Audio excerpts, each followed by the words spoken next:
Good morning, students. I hope you all are safe and fine at home.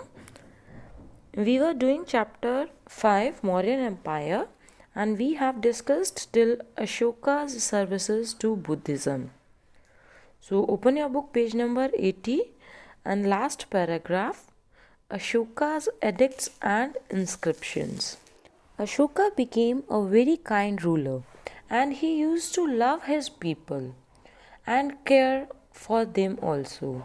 So he adopted a new method to spread his message of love and about his administration, or we can say about his religion, by setting up pillars on the different parts of his empire.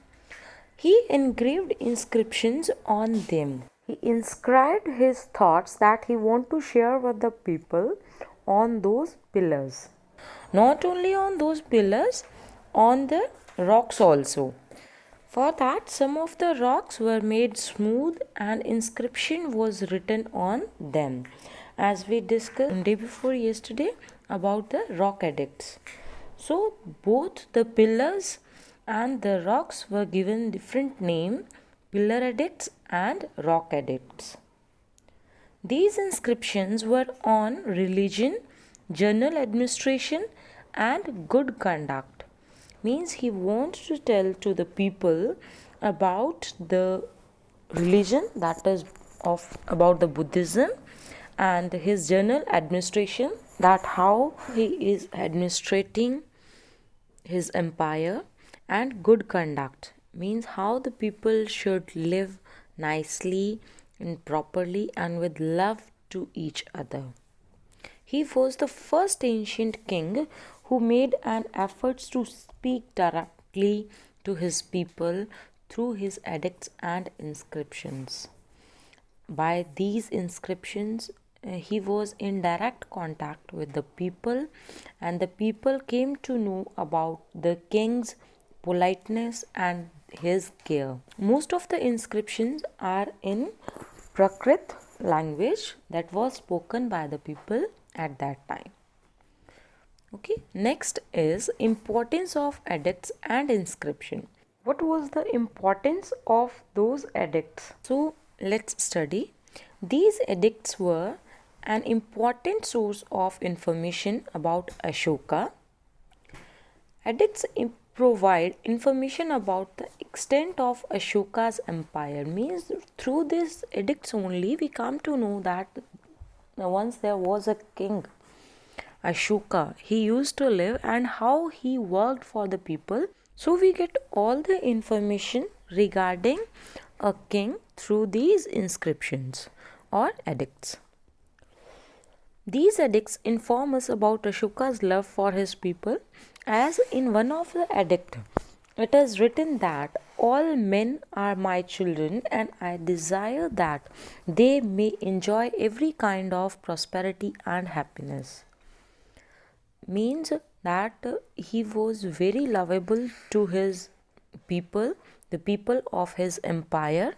He loved them as his own children, and he works for their prosperity and happiness. Fourth, the pillars, edicts and caves reveals about the art and craft of that age. Their shine is still brilliant. Through these pillars and edicts and the caves that were made by the Ashoka, they tell us the art form that was used at that time. Their shine is still brilliant. If we see them, we feel that they are made in recent some of the years. They do not look very old. Fifth is Pali and Prakrit was the common language of the people at that time.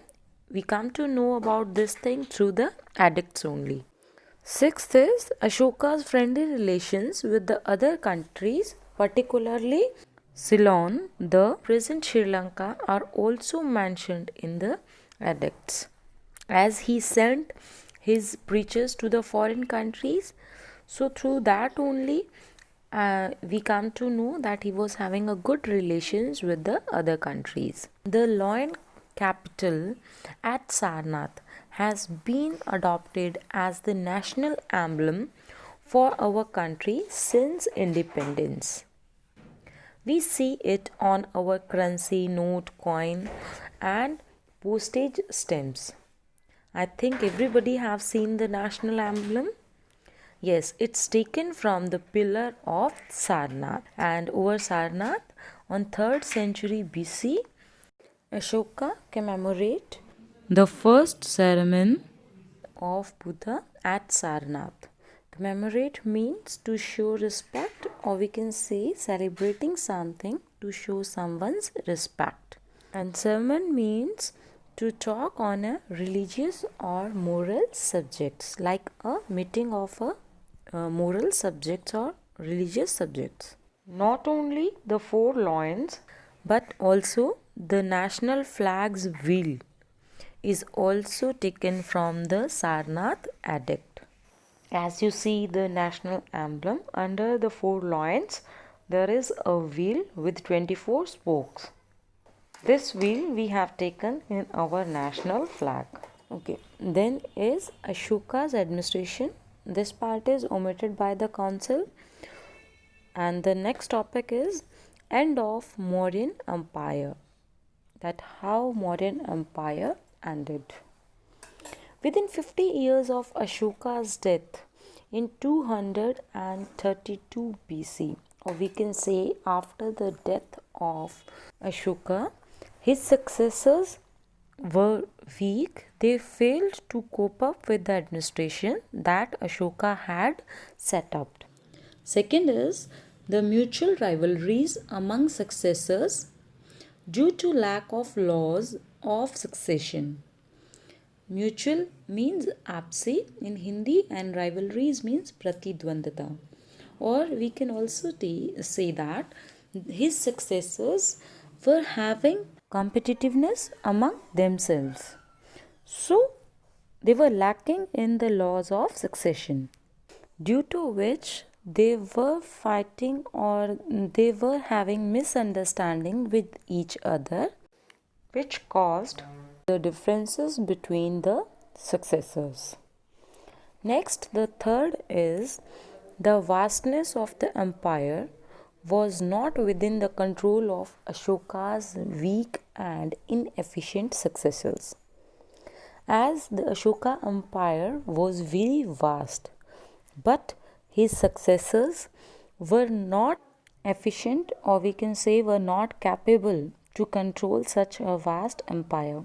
Fourth is the distance from the capital, that is the Patliputra, encouraged the provincial governors to behave independently.